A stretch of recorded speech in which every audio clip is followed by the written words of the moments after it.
Okay, listen, here's what's up.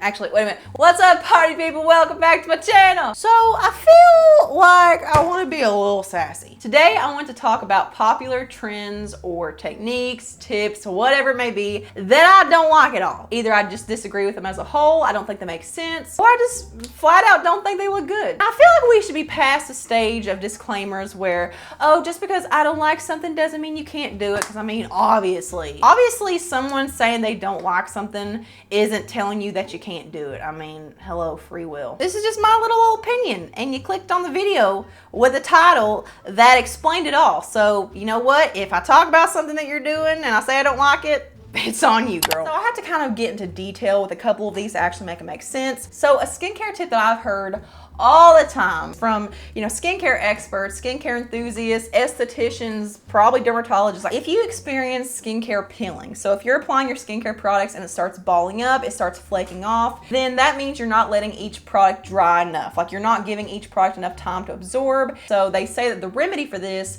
is to allow more time in between each product. I'm gonna call a big old bullshit on that one. I tried this with numerous serums, numerous moisturizers, eye gels, eye creams, sunscreens, oils. For the most part, this idea does not work for me. Like, it could just be my skin. It could be, like, I do have like normal oily acne prone skin. I think the most prominent issue where you see this is whenever you're trying to introduce an oil into the routine, because oils are selfish. They want all the attention. They are very self-centered. Like they do not play well with others. And there have been a lot of times when I've applied an oil and I've gotten peeling from it. Every single time I wait too long in between applying my water-based product and my oil, I get peeling. I will wait upwards of like 5, 10, 15 minutes. And every single time I go over, I would say like over 10 minutes, I get peeling. Let's say I want to use an oil. So if you're using an oil in the morning and you're also using sunscreen, then your sunscreen needs to be the very last thing in your routine. Usually oils are the last step in the routine because they're occlusive, so they go on top of everything else. They're the thickest molecules. In the case of using sunscreen, sunscreen needs to be at the very last step, okay? So I put my oil on, and as soon as I get done applying it, like I'm not gonna wait any time, I'm gonna go straight into a sunscreen. So the sunscreen goes on so well. This is completely just melting with the oil. Like it's not causing any problems. It's literally just like slipping and sliding over my skin in a good way. That sounds bad, but it's a good thing. So the next thing that I do not like, I don't think it looks very good. Like some people can pull it off. Like there's some girls I've seen that can make it look really good, but like, I don't know, it's a no for me, dog. It's definitely a no for me, dog. And that is soap brows, where the hairs are sticking straight the hell up. So the idea of this is that it gives you a more uplifted effect. Well, I guess you could say that. But a common theme that I've seen, and we're gonna talk about this throughout the entire video, is this just overwhelming fear of looking older. Hello, Grandpa. Oh my God, I have to uplift my face. I have to look youth. Like, you guys, calm down. You're 21. And it's like, are you guys ageist? Like, maybe a little bit. Look at this. Look at, like, who? Who? There are some people that can pull it off because they're just naturally pretty. Like, they don't have to put on any makeup. They can just do this and they're beautiful. But then there's us looking like the damn Grinch over here. But if you do it subtly, like that's the thing. A lot of you guys don't know the art of subtlety. If you go at more of like a diagonal instead of just this way, it can definitely cover up, spots that are naked. Like I've got a little naked spot up here. Like I can't do much with my arch anymore. Kind of covers that spot up and it makes them look just more arched altogether. It also gives you more eyelid space to work with. It makes your eye look less hooded. So it can be done normally. I can almost guarantee you that about 2-3 years down the road, you're gonna look back and be like, oh, hot dog. And I tell you, I slapped this on so fast. You have no idea. All right, so the next pet peeve technique that I just cannot stand, it just does not make sense to me in my head, is the Scott Barnes way of putting, people call it a contour. It's bronzer. Like it's bronzer is what people's using around their lips. I see a lot of girlies just doing this right here and then putting their foundation on. Why? It makes you look like you got a mustache or like you've been drinking like Yoo-hoo or something. Like it doesn't look good. So I'm gonna try to blend it out and then go over it with the foundation again. I shouldn't have done my foundation first. My apologies. Underpainting by itself is a good idea. I just don't like this placement. Here's the thing. This idea of giving your lips like that poutier look, like making them look bigger and more plump and stuff, can be achieved with lip liner. I know, crazy concept, huh? I'm not like Scott Barnes level. I'm not a celebrity makeup artist. I don't have as much experience as him. He's been in the business for a very long time and he does beautiful work. But his models, his clients are also very beautiful. Yeah, he's showcasing these techniques at number one.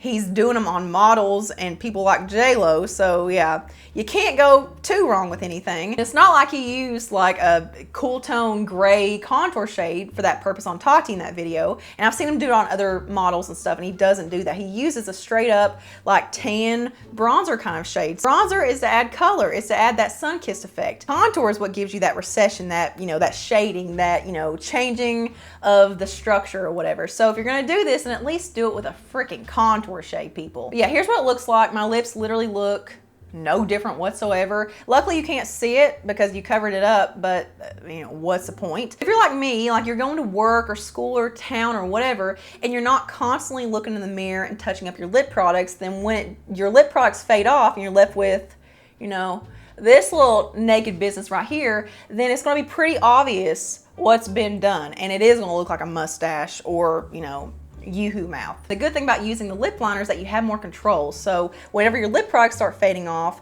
you can just touch it up and you're not left with like dirt mouth. So I just like to go right underneath my bottom lip so it does make it look more pouty. Then you can just overdraw your top lip or your cupid's bow or whatever, and bada boom, bada bing. I know I'm gonna get some kind of comment saying, okay, well, do you really think you're as good as Scott Barnes? Or you're really questioning what Scott Barnes, like he's a J-Lo makeup artist, like really? But like, they can be wrong too. And I guarantee if you looked up close at J-Lo, which I've seen pictures of her unfiltered without any kind of like photoshopping done, around her mouth, it just looks orange. But she can pull it off because she's beautiful. Next thing that bothers me has to do with concealer. Actually, the next two things have to do with concealer, so sit back, it's gonna be a long ride. I'm sure every one of you guys have seen the new concealer technique, and it's pretty much replaced the upside down triangle, which was actually a right triangle. Why don't we ever call it that? Up until this past year or so, we'd make a bunch of little marks and like we would actually draw out the shape of a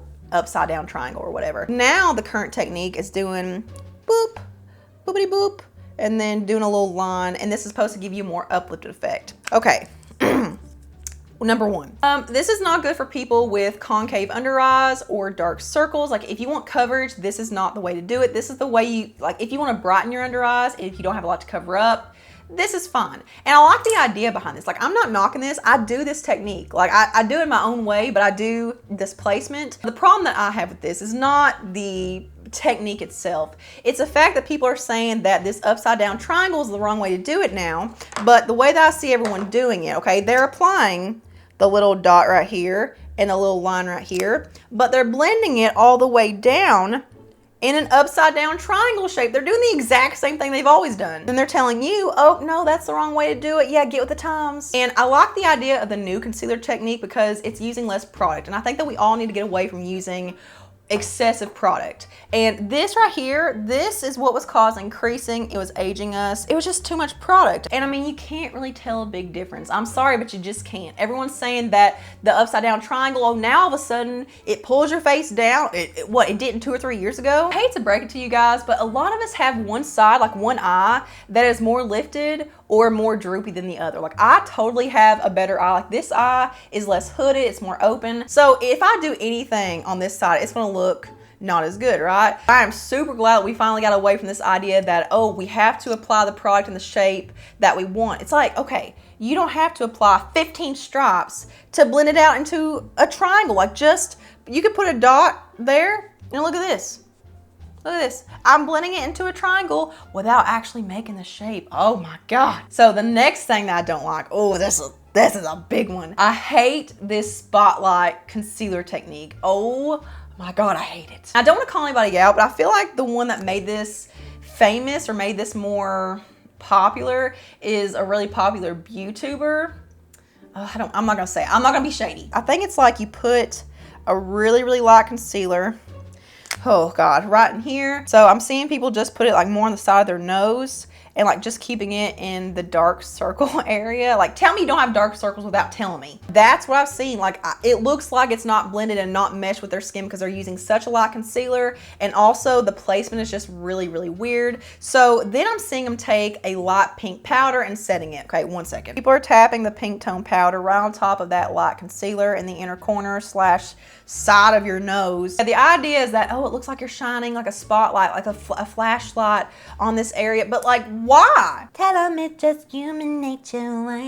Why? It serves no purpose. It has no function. Like, why does it matter if it looks like a flashlight shining towards your nose? Like, is that a good thing all of a sudden? So the next one I'm gonna leave you guys with is this newfound blush technique. And honestly, just the fact that everyone's trying to completely change the usage of blush, it's really irking me. Oh God. So the idea is that you put your blush basically on your cheekbone, like basically where you put your highlighter. So you're not putting it in the center of your face. You're not putting it on your apples. Obviously, we all naturally want our makeup to look more uplifted. Like, we don't want makeup to drag our face down. And as we age, that naturally happens. We lose collagen, we lose elasticity, we lose that volume in our face. And basically the trend that I'm seeing is that cheek products just keep getting pushed up higher and higher. Like, contour started off down here and now it's right the hell up here with your blush and highlighter too. On this side, I'm gonna do it in the way that I think is most flattering on every face shape. Okay, no matter if you're round, if you're oval, if you're oblong, whatever, I think that this is the way that is most flattering, and it's also really easy. So if you just don't want to think about it, this is what I'd recommend. I'll start back here on the cheekbone because wherever you first lay your brush is where it's gonna be most pigmented, and I like to be able to work forward and back, but it's basically drawing like a little swoop around your eyebrow and then onto your apple of the cheek. You're kind of fading it towards the apple. You're not putting just like the most concentrated amount right there in the apple, because I think that does look kind of clownish and kind of outdated. I am like swooping it up to where it is giving me more lifted effect, but it's also doing what blush is supposed to do, which is add color and volume to the cheeks. Yes, if you take a picture and you're doing this and you're keeping your skin taut, yeah, of course it's gonna make you look more uplifted and it's gonna look good in a picture because you're turning in that way where people can see it. But head on, it looks like you just forgot to do something here. Honestly, I probably applied it too far down. Like, the way I'm seeing most people do it is like they're cutting it off at the edge of the eye, okay? So all this is completely naked of color and it looks odd. But what people are forgetting is that as we age, we lose volume and plumpness in the apples of our cheeks. And that's what makes people look younger, like that, like really juicy, like plumpness, like that round look to the face. So in order to do that, you have to add a little bit of color to the apples of your cheeks. And as you can see, it naturally makes the apples, like it makes your entire cheekbone look more uplifted and look more plump and just more youthful overall. So yeah, in my opinion, from an artistic standpoint, I think that putting blush on the apples of your cheeks makes the most sense. All right, guys, I think I've been sassy enough. And I want to hear from you guys in the comments below. What are some techniques and trends that you like? And also, what are some that you just hate? But if you don't take away anything else from this video, then please take away that you need to build your own confidence and you need to be your own innovators and explorers. Don't do things just because you see a bunch of people on TikTok or YouTube doing it. Like, don't be a follower of trends just to be a follower. I actually heard someone say that exact thing on TikTok today. They were saying, I love to follow the trends. I want to do what everyone else is doing. And it's like, be your own person. Make up your own trends. Like, do what works for you and try different things. And I mean, with every technique you see, do things your original way and do things a new way and see for yourself, not some 20-year-old that's doing a side-by-side telling you to do your blush like this. What looks better on you? What gives you the effect that you're going for? So give this video a big old thumbs up if you enjoyed it. If you want to see more things like this where I just kind of talk about things that I don't like, because I've got a very extensive list. So there's plenty more where this came from if you guys enjoyed this kind of thing. Here's a couple more things for you to check out next. So just venture around the channel, make yourself at home. Subscribe if you're not already, and join my community and turn the notification bell on to always see my stuff. And I will see you guys in the next one. Mwah.